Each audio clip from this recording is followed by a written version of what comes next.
আসসালামু আলাইকুম everyone. I hope সবাই অনেক ভালো আছেন। আজকে আবারও নিয়ে আসলাম বরবটি আলু দিয়ে লইট্টা শুটকি ভুনা রেসিপি। তো আমি আজকে ফ্রোজেন বরবটি দিয়ে আজকের এই রেসিপিটা রান্না করব। তো আপনারা চাইলে ফ্রেশটা দিয়ে রান্না করবেন।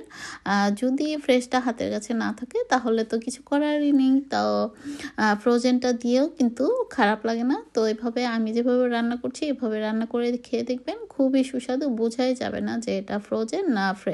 তো হাঁড়িতে প্রথমে দিয়ে দিলাম তেল পরিমাণ মতো, তারপর দিয়ে দিলাম পেঁয়াজ কুচি, টমেটো কুচি, দিয়ে দিলাম রসুন পেস্ট, সঙ্গে দিয়ে দিলাম লোট্টে শুটকি। এগুলোকে আগে আমি গরম পানিতে ধুয়ে ভিজিয়ে রেখেছিলাম। তারপর সেগুলোকে দিয়ে দিলাম, লবণ দিয়ে মশলাটাকে কষিয়ে নিলাম। শুটকিটাকে একসঙ্গে কষানো হয়ে যাবে, তাই অ্যাকচুয়ালি একসাথে দিয়ে দিয়েছি। আপনারা চাইলে আগে পিছেও দিতে পারেন। তো যাই হোক, এখন আমি শুকনা গুঁড়া মশলাগুলো যেমন হলুদ গুঁড়ো, ধনে, মরিচ এবং জিরা সামান্য পরিমাণে দিয়ে দিলাম।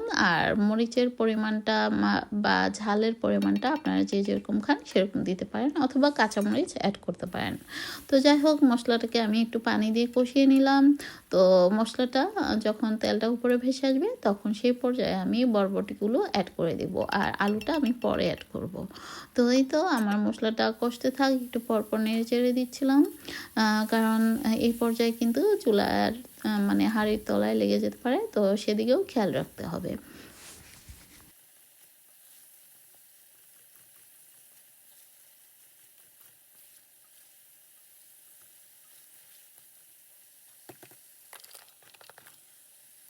তো দেখতে পেলেন ফ্রোজেন বরবটিগুলো আমি অ্যাড করে দিয়েছি। আপনারা চাইলে একটু ধুয়েও নিতে পারেন, তবে ধোয়ার কোনো প্রয়োজন নেই। আমি আগেই এগুলো ধুয়ে ফ্রোজেন করে রেখেছিলাম।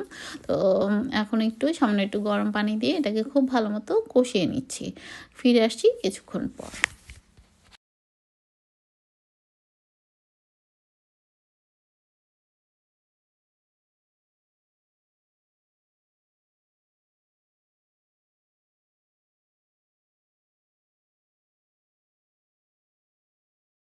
তো অনেকক্ষণ যাবত আমি বরবটিটাকে কষিয়ে নিয়েছি। তো এই পর্যায়ে টাইম হয়ে গেছে আলুটা অ্যাড করার। তো আলুর সঙ্গে আমি কাঁচামরিচ এবং সামান্য একটু ধনেপাতা দিয়ে পানিটা দিব পরিমাণ মতো। আর খুব বেশি পানি রাখবো না, একটু মাখা মাখা হবে, বা শুকনাও করা যেতে পারে, বা আপনারা চাইলে একটু ঝোল ঝোলও রাখতে পারেন। তবে এইভাবে শুটকি ভুনাটা করলে একটু হালকা ঝোল থাকবে, খুব বেশি না। তো এটা খেতে কিন্তু বেশি সুস্বাদু হয়। তো আপনার বাসায় একবার হলেও ট্রাই করবেন, আই হোপ ভালো লাগবে।